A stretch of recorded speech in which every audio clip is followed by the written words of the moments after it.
कि अशोक कुमार यादव जी जो हैं बीपीएससी के अध्यापक की परीक्षा में बेहतर अंक से उत्तीर्ण हुए हैं, तो चारों तरफ खुशियों की एक लहर चौल पड़ी। दी जाएगा। तो मेरा रिजल्ट +2 के लिए इंटर विद्यालय के लिए पॉलिटिकल साइंस में अच्छे अंकों के साथ हुआ है। ये नियोजित शिक्षक जो हैं उतने कामयाब नहीं हैं, उतने स्तर के नहीं हैं, तो ये ज़बरदस्त सरकार के मुँह पे तमाचा तो नहीं कहेंगे, जब तक मेहनत नहीं करेंगे, मेहनत का कोई शॉर्टकट उपाय नहीं है। उसके लिए आपको पढ़ना ही है, मेहनत ही करना है। उसके तभी सफलता मिलेगी, बिना मेहनत से सफलता मिलने वाली नहीं है। शिक्षक व्यवस्था जो है, शिक्षक की बहाली ली थी, लेकिन हम लोग शुरू से ही संघर्ष कर रहे थे कि हम लोग को राजकर्मी का दर्जा मिले और पूर्णतः वेतनमान पर सरकार बहाल करे। नमस्कार, मेरे साथ आज मौजूद हैं अशोक कुमार यादव जी जो मीरगंज के हैं और अभी कुछ दिनों पूर्व बिहार सरकार ने बीपीएससी के माध्यम से शिक्षक बहाली की जो एक परीक्षा ली थी, उस परीक्षा में बहुत बेहतर अंक के साथ उत्तीर्ण हुए हैं।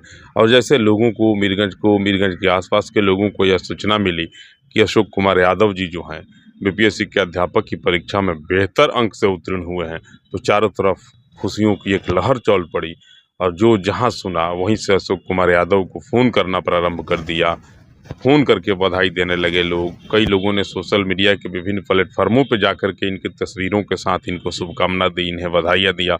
अशोक जी आज मेरे साथ हैं, साहूजन में शिक्षक भी हैं मीरगंज में और मेरे साथ हैं। इनसे जानने का प्रयास करेंगे कि इतनी बड़ी सफलता के लिए कितना संघर्ष करना पड़ा, क्योंकि मध्यम वर्गीय परिवार से आने वाला यह लड़का आखिर इस उपलब्धि के लिए कितना परिश्रम किया। और वैसे लोगों के लिए भी संदेश देंगे जो लोग कि 1-2 प्रयास के बाद विफल होते हैं और फिर थक हार के बैठ जाते हैं, कहते हैं कि अब मेरे बस की यह काम नहीं है, मेरे बस की यह बात नहीं है। वैसे लोगों के लिए क्या संदेश देंगे अशोक कुमार यादव जी? इनसे बात करेंगे, आप लास्ट तक बने रहेंगे और इनके ज्ञानप्रद बातों को ज़रूर सुनेंगे। बहुत स्वागत, बहुत वंदन, जी, बहुत-बहुत धन्यवाद। बहुत बधाई है आपको और बहुत शुभकामना भी है कि आप एक ही बार में परीक्षा निकाल ली और पूरा एकदम गर्दा-गर्दा मचा दिए। सब लोग आपको शुभकामना और बधाई दे रहे हैं। कैसे क्या था, क्या एग्ज़ाम था और कितना संघर्ष करना पड़ा? जी, बिल्कुल। जैसे हम विगत मेरा शुरू में स्टेट एग्ज़ाम दिया था 11 और 12 में। अब मैं टीचर फ़िलहाल हूँ, हाई स्कूल में साहूजन उच्च विद्यालय मीरगंज में। जी, और उसके बाद हम लोग उस समय नियोजन मेरा हुआ था और जी। सरकार नियोजन से ही पूरी टीचर शिक्षक व्यवस्था जो है, शिक्षक की बहाली ली थी। लेकिन हम लोग शुरू से ही संघर्ष कर रहे थे कि हम लोग को राजकर्मी का दर्जा मिले और पूर्णतः वेतनमान पर सरकार बहाल करे। तो सरकार ने एक ऐसा प्रक्रिया प्रारंभ किया, जो बीपीएससी के थ्रू जो नई बहाली हो, उसमें आप में चयन हो और उसकी पूर्णतः बीपीएससी बहाली द्वारा हम नए शिक्षकों का चयन करेंगे और पुराने जो शिक्षक हैं, जो नियोजित शिक्षक हैं, उनको हम बीपीएससी के थ्रू एग्ज़ाम दिलवा के और 3 मौका देंगे। 3 मौका में अगर वो पास कर जाएँगे, तो उनको राजकर्मी का दर्जा दे दिया जाएगा। तो मेरा रिज़ल्ट +2 के लिए इंटर विद्यालय के लिए पॉलिटिकल साइंस में अच्छे अंकों के साथ हुआ है। कितना संघर्ष करना पड़ा इस सफलता के लिए आप? जी, बहुत संघर्ष करना पड़ा। मेरी मैं घर का मैं बड़ा लड़का हूँ और पूर्णतः घर की काम करते हुए मेरी पढ़ाई-लिखाई कहीं बाहर नहीं हुई है। मैं यहीं साहूजन से पढ़ा, सरकारी विद्यालय में, गोपेश्वर कॉलेज में इंटर किया, वहाँ पे से मैं ग्रेजुएशन किया। ग्रेजुएशन मेरा राजनीतिक विज्ञान से था ऑनर्स। उसके बाद राजेंद्र कॉलेज छपरा से मैं एमए किया। एमए में मैं यूनिवर्सिटी में तीसरा स्थान था मेरा, जेपी विश्वविद्यालय में। उसके बाद मैं बोध गया से 2008-9 में बीएड किया, उसमें भी अच्छा अंक था, 76% मार्क्स था उसमें। उसके बाद मैं एग्ज़ाम जब सरकार ली स्टेट और टीटी का, तो उसमें मेरा तीनों निकला था। मिडिल स्कूल का भी निकला था 6 से 8 तक, उसके बाद हाई स्कूल का भी निकला था 9 से 10 तक और उस समय भी मेरा स्टेट निकला था 11वीं-12वीं का। लेकिन मैं उस समय मेरी बहाली यहाँ पे हाई स्कूल में साहूजन में 2013 में हुई थी। जी, बिल्कुल। बड़ी संघर्ष करना पड़ता है। 1-2 प्रयास के बाद अगर कोई बच्चा विफल हो जाता है तो थक हार के बैठ जाता है, कहता है जी अब यह काम मेरे बस की बात नहीं है। वैसे लोगों के लिए क्या संदेश रहेगा आपकी तरफ से? बिल्कुल, बिल्कुल। आजकल के नौजवानों के लिए एक संदेश यही है कि हम लोग पूर्णतः घर का काम करते हुए भी कहीं माने सेल्फ स्टडी से कोटा, दिल्ली, लखनऊ, बनारस, कहीं कलकत्ता कहीं नहीं नहीं गए। कहीं नहीं गए हम लोग। पटना भी हम एक दिन नहीं गए पढ़ने के लिए, ना तैयारी करने के लिए। पूर्णतः घर का काम करते हुए पिताजी के व्यवसाय में हम लोग का शुरू से ही व्यवसाय रहा है ट्रांसपोर्ट का। बसें और ट्रक चलती है हमारी, चलती थी और भी चलती है। तो उसके बाद टोटल पूर्णतः घर के काम करते हुए, ज़ाहिर था मैं बड़ा लड़का था, तो घर की पूरी ज़िम्मेवारी थी। कंधे पे जी, जिम्मेदारियों का बिल्कुल, बोझ भी बिल्कुल, था। जो बहुत था। उसके बाद हम ये सब करते हुए भी, अपना सेल्फ स्टडी करते हुए भी, मैं ये सब निकाला। और आज के बच्चे को ये संदेश है कि आप लोग सबसे ज़रूरी है सेल्फ स्टडी। सेल्फ स्टडी जो होता है सफलता का, पढ़ाई का मेरुदंड है। क्लास कीजिएगा, कोचिंग कीजिएगा, कोटा रहिए या बॉम्बे रहिए, दिल्ली रहिए या विदेश भी पढ़िए आप। ऑक्सफोर्ड में पढ़िए या कैम्ब्रिज में पढ़िए, लेकिन जब तक आप खुद से पढ़ाई नहीं करेंगे, जब तक मेहनत नहीं करेंगे, मेहनत का कोई शॉर्टकट उपाय नहीं है। उसके लिए आपको पढ़ना ही है, मेहनत ही करना है। उसके तभी सफलता मिलेगी, बिना मेहनत से सफलता मिलने वाली नहीं है। इसके लिए आप जो उपाय कर लें, इसके लिए आप मेहनत कर लें। और बस आजकल के बच्चे जो हैं, ख़ासकर ज़्यादा गेम-वूम में लगे रहते हैं। पबजी पबजी बिल्कुल, खेलते हैं। बिल्कुल, उनको ल पबजी लवजी जी, करते हैं। जी, तो उनको आप, उनके लिए यही संदेश है कि कम से कम मोबाइल से दूरी बनाइए, एग्ज़ाम आए तो और दूरी बनाइए। मोबाइल से दूरी बनाएगा। देखिए ना सचिन कैसे मोबाइले पे लगा रहा तब ना पाकिस्तान से सीमा को बुला लिया। बिल्कुल, बिल्कुल, वो अलग बात है। सचिन मोबाइल से दूरी बनाता तो पाकिस्तान से नहीं ना लाता। सीमा और सचिन की दूसरी कहानी है, अच्छी बात है, ठीक है। वो अलग एक दृष्टिकोण है, लेकिन पढ़ाई-लिखाई से देखिए, मोबाइल भी ठीक है, मोबाइल ज़रूरी है, इसमें दो राय नहीं है। मोबाइल से अब हर जगह ऑनलाइन क्लासेस हो रहे हैं। जो बच्चे कोटा, जो लड़कियाँ, बच्चे कोटा नहीं जा रहे हैं, वो ऑनलाइन क्लासेस कर रहे हैं। जैसे वो आपका ये है, वहाँ पे बंसल है या एलन एलन है, है। सब इंस्टीट्यूट जो ऑनलाइन दे रहे हैं, अपना तैयारी करा रहे हैं, तो ऑनलाइन तैयारी करें, लेकिन बेकार जो गेम है या बेकार की चीज़ें मोबाइल पे ना करें। यही आजकल जो है, वो जो लड़के कर रहे हैं, वो अच्छे अंक अंक ला रहे हैं। घर-बार बेच करके माँ के आभूषण को गिरवी रख के बहुत सारे बच्चे होते हैं जो कोटा जाते हैं। वहाँ जब सफलता प्राप्त नहीं होती है तो इधर के दिनों में देख रहे हैं कि एक प्रचलन बढ़ गया है कोटा राजस्थान में सुसाइड का।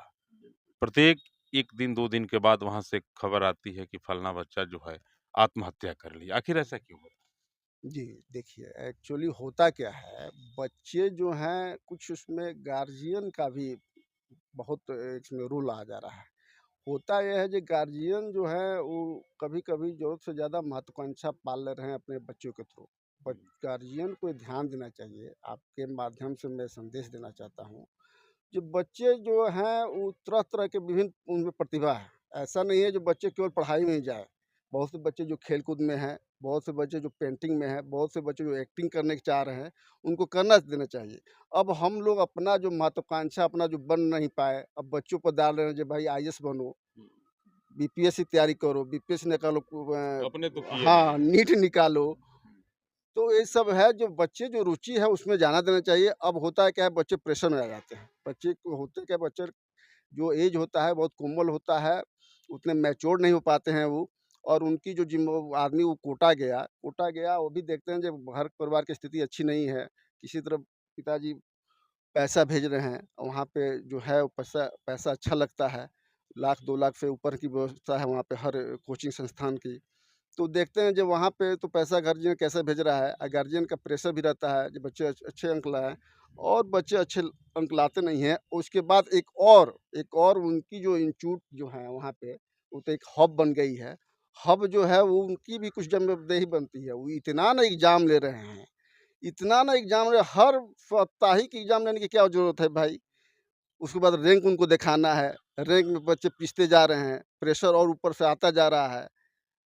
तो एग्ज़ाम का भी लिमिट होता है, एग्ज़ाम 3 महीना, 6 महीने पर लो। हर सप्ताह तुम एग्ज़ाम लोगे, उसके बाद बच्चे पर अच्छा, प्रेशर ये बढ़ रहा है। राजकर्मी की दर्जा के लिए बड़ा संघर्ष चल रहा है, बड़ा आंदोलन नियोजित जी, शिक्षक जी, लोग जी। कर रहे हैं। बिल्कुल, बिल्कुल। देखिए, इस पर हम बोलेंगे। देखिए, सबसे बड़ी बात है, जो एग्ज़ाम लिया है बीपीएससी, उसमें आप देखिएगा तो 85% नियोजित शिक्षक सफल हुए हैं।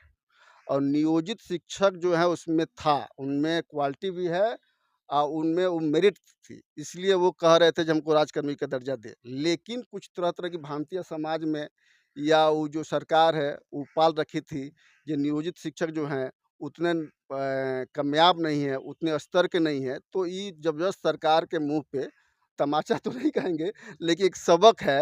ये 85, जैसे एक सहरसा विद्यालय है, सहरसा में एक हाई स्कूल विद्यालय है, वहाँ पे टोटल 9 के 8 टीचर वो पास कर गए हैं, और मात्र 1 टीचर जो बचे हैं, उनकी एज नहीं थी। तो जो नियोजित टीचर की जो माँग थी, वो जायज़ थी। और यह दिखाई भी दे रहा है। 85% रिज़ल्ट जो है वो नियोजित शिक्षक ही लाए हैं और उनको राजकर्मी का दर्जा तो ख़ैर जो पास हुए उनको मिल गया। जो बचे हैं उनको भी मिलना चाहिए क्योंकि उनमें क्वालिटी है और जब तक आप देखिए कम से कम आप एजुकेशन क्वालिटी एजुकेशन चाह रहे हैं तो क्वालिटी वेतन-मान भी दीजिए। वेतन-मान दीजिएगा तो पढ़ाने में एक ये होता है, जब तक उचित मज़दूरी किसी को नहीं मिलती है, तो मन नहीं लगता है। अब तो आप सफल हो गए, परीक्षा का परिणाम आपका घोषित हो गया और देख रहे हैं कि विगत 24 घंटों से सोशल मीडिया के विभिन्न प्लेटफ़ॉर्मों पे जो है आपकी तस्वीरों को लोग वायरल कर रहे हैं, शुभकामना दे रहे हैं, बधाई दे रहे हैं। यह कितना चौड़ा हुआ? जी, बहुत अच्छी माने बहुत अच्छा लगता है, बहुत अच्छा महसूस भी होता है। ये अपनों का बधाई मिले, अपनों का शुभकामना मिले, तो मन तो गदगद होता है। इसका श्रेय किसको देते हैं आप इस सफलता? जी, देखिए श्रेय स ठीक है, सफलता का श्रेय परिश्रम हम किए हैं, लेकिन कुछ श्रेय घर का भी है, माता-पिता का है, ईश्वर का है, समाज का है, सब लोग के एक जुड़ाव का है, सब लोग का आशीर्वाद भी कुछ मायने रखता है, तो सब लोग का ही अशोक कुमार यादव जी हैं और बीपीएससी के अध्यापक परीक्षा में बेहतर ढंग से इन्होंने परचम लहराया है सफलता का और डंका बज रहा है इनके नाम का। तो हमें भी लगा कि इनसे बात करनी चाहिए और किस प्रकार से सफलता मिलती है और असफल लोगों को क्या करना चाहिए अपने जीवन में ताकि वे दोबारा परिश्रम करें, दोबारा प्रयास करें और फिर सफल हो सके। आप इनको सुन रहे थे, मेरे चैनल पे देख रहे थे इन्हें और कमेंट बॉक्स में जाएंगे, इनके विचारों को देखेंगे और कमेंट जरूर करेंगे कि आप इनके विचारों से कितने प्रभावित हैं। नमस्कार।